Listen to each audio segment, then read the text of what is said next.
This is my presentation.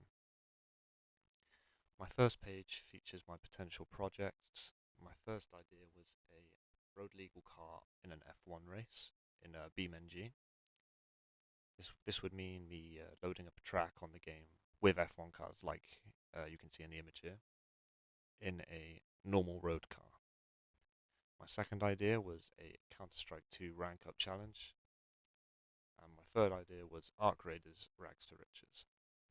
Out of these three ideas, I did end up going with Rags to Riches just because I felt like it was the most eye-catching and to the viewers. On this page, you also have my project proposal, which you can access through clicking the document here. And then I also have my Gantt chart, which is accessible also through clicking here. The next page up is my research page. On the research page, I had my research requirements as seen here, and the first thing I researched was successful content. Successful content was a huge impact on my assignment because it helped me look into similar content types and also what is successful in that scene. So the first person I ended up looking at was Tifu, as he is currently an Arc Raiders streamer. He gave me some good ideas, like using the Arc Raiders logo in the thumbnail. I also next looked at a small creator called Banful, which did the Rags to Riches challenge. I got the inspiration for the challenge from him. And after that, I looked at Spoon Kid. Now, I looked at this person, although he plays a different game, I like the way that he does his videos. So I ended up taking that he uses jazz in his music from this and put it in the back of my video. Next up after that, I looked at successful branding.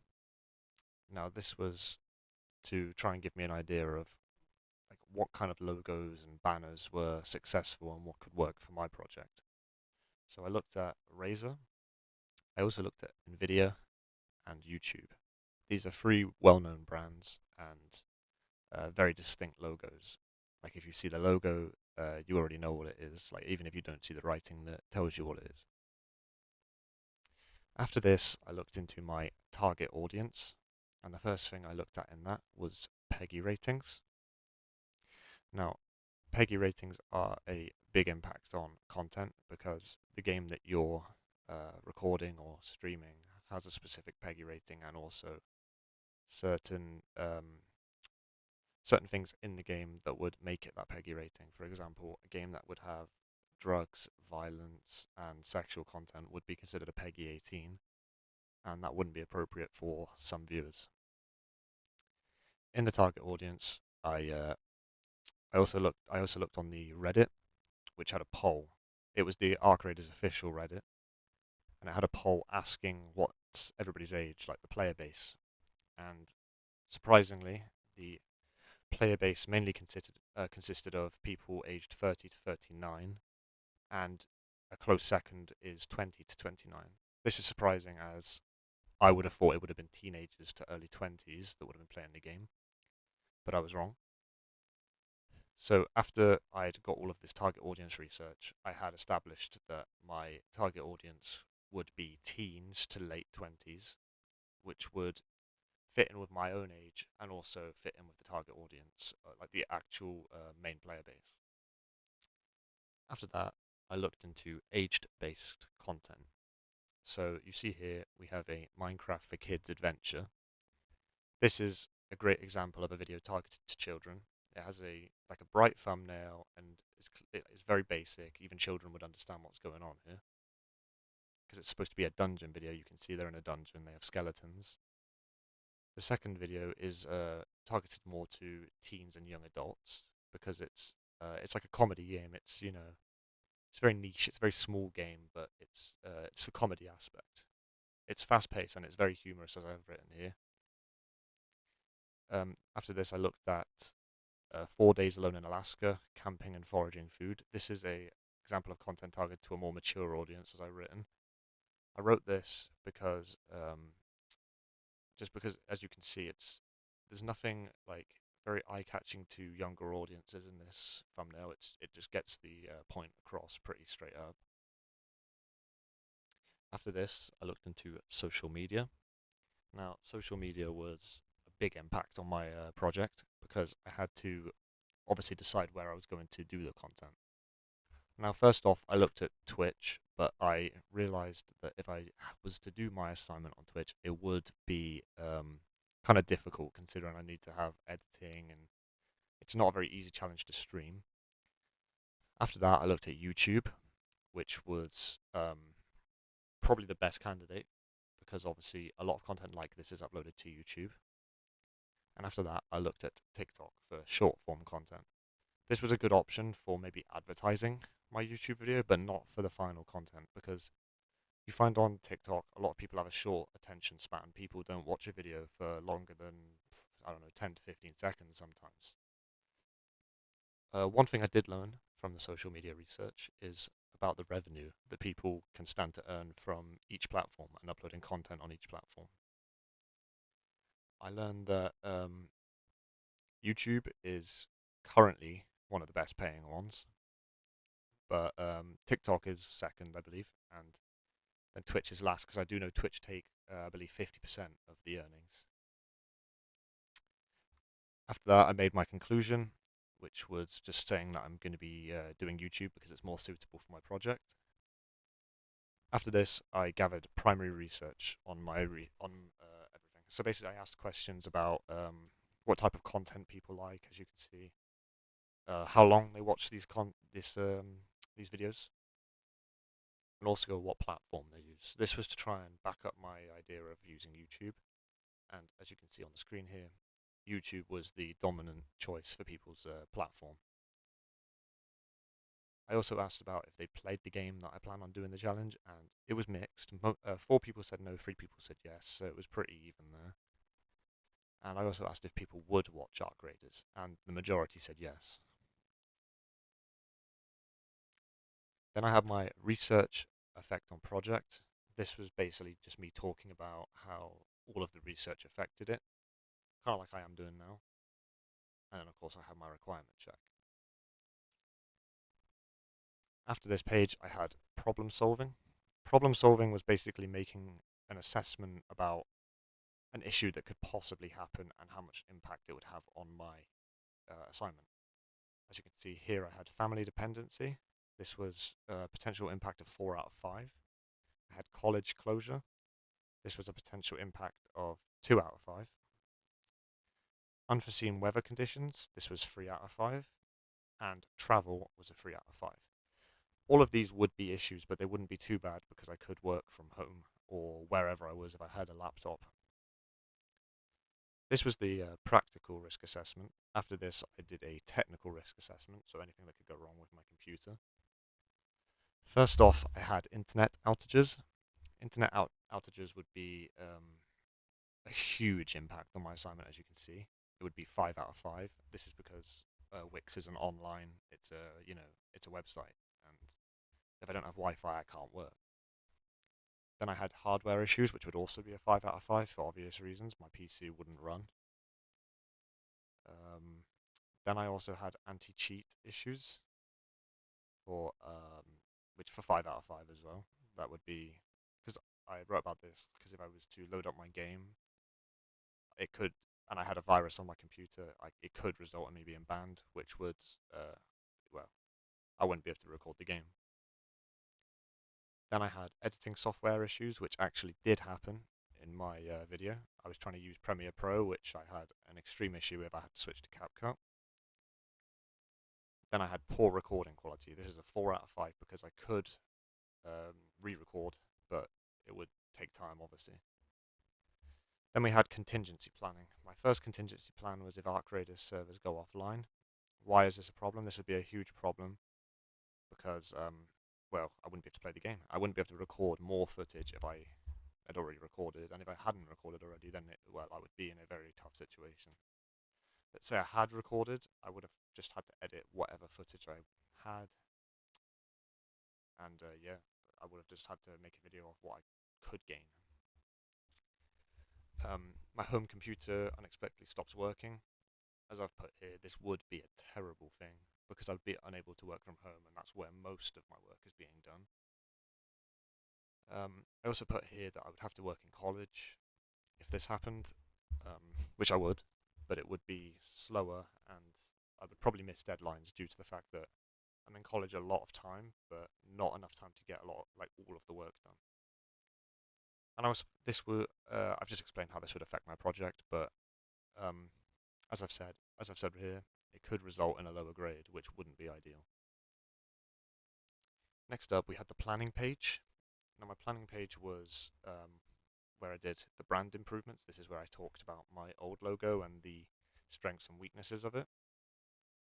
Um, and then I created a Microsoft form to gain feedback on my old logo, which a lot of people, a few people thought it was good. We had a couple of people that thought it was, okay. There was a lot of good feedback I got from this that was very useful for creating my new brand. Like it's here, the colors, I believe. Yeah, someone said I could use, um, yeah, white, black, and gold, which I actually did end up using for my for my new brand, which came out amazingly. It really, it was great feedback, and this is why, in my opinion, feedback has been a huge impact on my assignment. Now, next up, I created mood boards for my logo. Now, this mood board, as you can see here, included everything that every type of inspiration I would like for my logo. As you can see, I have the gold, white, and black color palette. I have angels, Gothic fonts, the name Saint, which is my brand. Um, yeah, all kinds of symbolic things which I could try and put together and create a logo. So after I created the mood board, I started doing my sketches.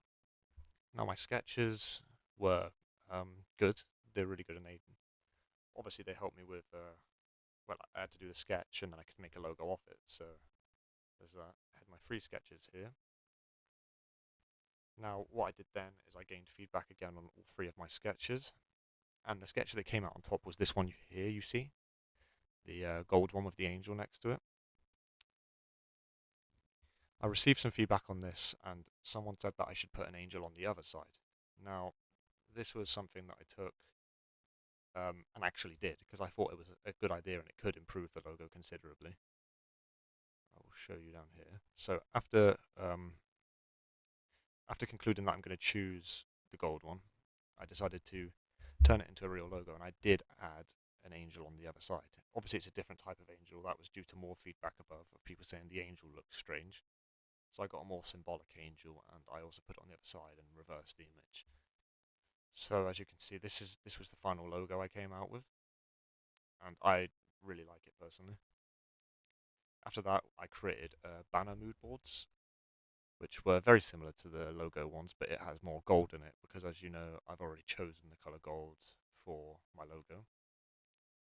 After this, I once again did sketches. So as you can see here, I have the gold of the crucifixes. Then I had an angel wing and just the name Saint. This was the weakest one in my opinion. I gathered feedback on all of them, and the one with the crosses and the name Saint in gold did get the best feedback. People said I should add some black in, which I did. I was planning on maybe doing this anyway because of the feedback I'd received earlier.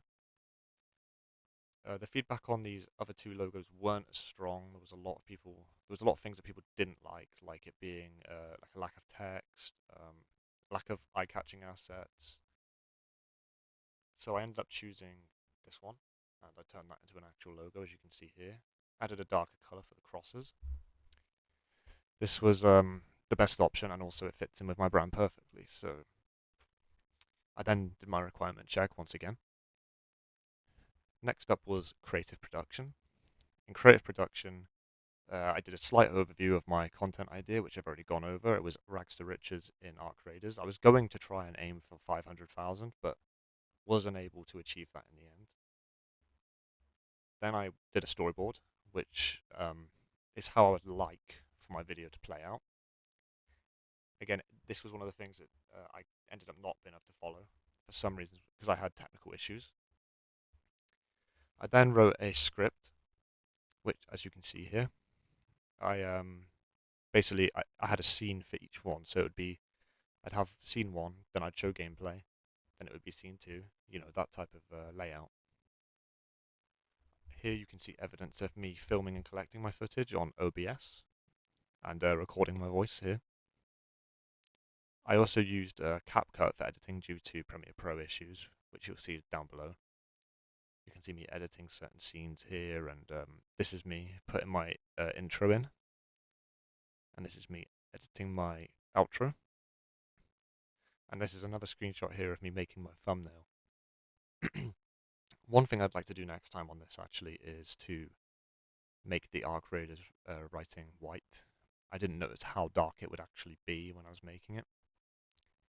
Now this was a big paragraph, a big chunk of writing here where I was talking about unforeseen issues. There were many in this whole project.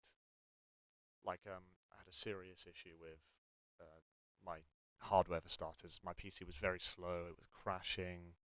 The game didn't want to run after a certain amount of games, which resulted in my video being shorter than I actually wanted it to be.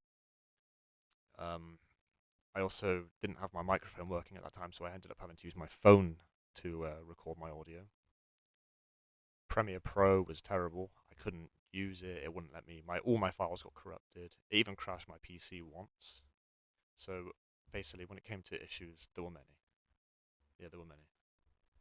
After this, I had uploaded my final content, which you will be able to find on my website. I then received feedback on my content, which was very good. I had very good, great feedback. I had a 4.83 star rating. I also had really nice feedback. Like people saying my voice lines were great.